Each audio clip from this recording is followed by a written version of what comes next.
everybody, it's Brad at Select Roses. It is bulb time of the year, and those of you that know me know that I love planting tulips. We plant thousands of them per year. In one of our other videos, we showed you a little bit about the daffodil planting, putting them under roses. My main focus today is going to be to tell you a little bit about our new line of fertilizer, where you can get some of it, and also planting tulips in containers. Tulips are one of the most incredible flowers in the world. They come in a variety of shapes and sizes and colors. I can never get enough of them. And a lot of people that visit us in the spring wonder why we put them in containers. One of the reasons is because tulips need well-drained soil, which we don't necessarily have here. And the little voles like to go into the ground and eat them. And I find if we put them in a container, we prevent that. They're a very hardy bulb, but you still need a good sized container. So if you can look at these old concrete pots that we have here, we leave something like this out all over winter. We plant good sized bulbs, and you can go to your favorite garden center to pick some bulbs up. Now is the perfect time of the year, anytime through September, October, even into November. We've decided, since this is a dark corner, we've put in a lighter color bulb that you put in whatever flavor you want. You can mix them, do straight color in there. This one is a mix that we've had in, and since it's in a fairly short container, we've picked one of the more early season type of tulips. You can pick tulips that are early season, mid-season, late season, big jumbo growing ones. I find the early ones, the Triumph tulips, have a little bit of a sturdier stem. They love to be planted in a very porous mix. So it's critically important, if you're doing containers, you use one of the porous mixes. I'll show you here the mix that we have. Take a look in our gator here, and we have, this is our custom blend mix, and it's actually a soilless mix. So it's made of perlite, cocoa fiber, a little bit of bark and things like that.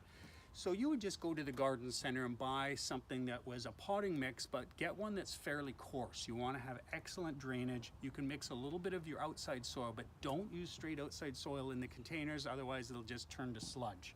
So we have this really nice mix here. We've put our bulbs in here, and when you're covering them up, you have your bulbs all up to the top.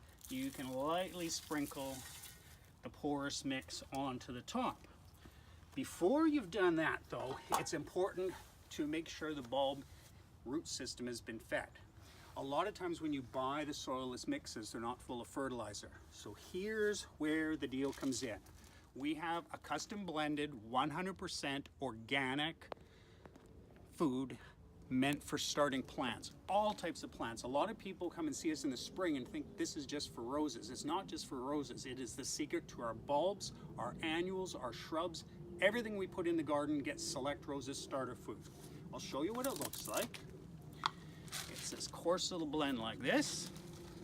And when we go to plant something, we take a little sprinkle like this, and I never even measure a pot like this. That was a half a handful.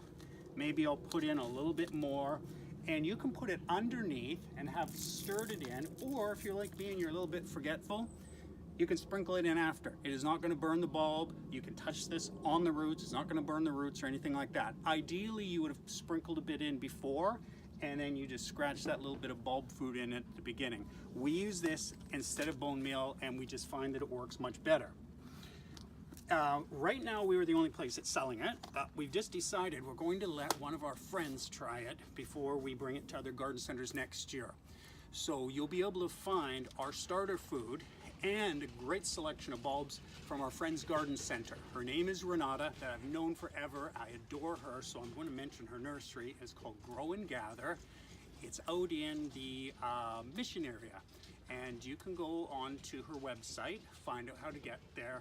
And when you go there, ask her for some of our Select Rose food, see her bulb selection, make sure you tell her that Brad sent you over to see her. A lot of people have also asked me how to protect the planted bulbs from the squirrels and other animals getting at them. Squirrels especially love to dig up tulips, and we've never had a problem until last year, and they ate about 500 of mine, and I thought, okay, squirrels, I love you, but now I hate you. They're off my list. What I found is you can get many organic repellents to spray down, and they work reasonably well, but since there's not a lot of people here in the winter time, you're seeing this and thinking I'm going to do something bad to the squirrel. I'm not. All we're going to do is put a couple pieces. We have a lot of old coroplast. You could have a big old chunk of wood, whatever you want. Depends how many containers you have to cover up. Put some weight on them for winter like that. Make sure they've been watered in well first. And come mid-March, take a peek. And as soon as they're coming up, you need to lift off the cover so that the bulb can get out of the ground without being bent underneath. That's the time that you also, if you have a big problem with squirrels going after them, mist them down with a bit of the stuff that's called Bobex, or the other one is, I forget, there's a few different ones. Ask your favorite garden center what they use, and just mist the tops once, you probably won't have any problem. But I find for the winter, it's better to just cover them. If you're growing them in a super large container, it also prevents a lot of the water, that it gets a little overfill. You can get some rotting of the bulbs in there. And also make sure your container is of a decent size. If you have a small little 2-gallon pot, that's a little bit too small to have out over winter. You would want to sink that into the ground because it's going to just freeze solid, thaw out, freeze solid. Even a size of a pot like this will freeze in a cold winter, but we've had things down to -10. They've thawed out. The tulips come up just fine. We do find the daffodils, though, don't like it so much unless they're in a very big container. So if you have a smaller container, do the tulip type of bulbs, other hardier ones. You can also layer your bulbs, put in some muscari up on the top so that you have some little grape hyacinths floating over the top, and it looks wonderful that way. But make sure you do protect them if you have a lot of squirrels, because they will be feeding on them all winter long. We hope to see you in the spring, and please come and see our bulb display. There are thousands we've planted, the biggest display we've ever done. We'll try and do a couple more videos doing some mixes in containers just to show you how we lay out the containers, but that'll be it for today. Thank you.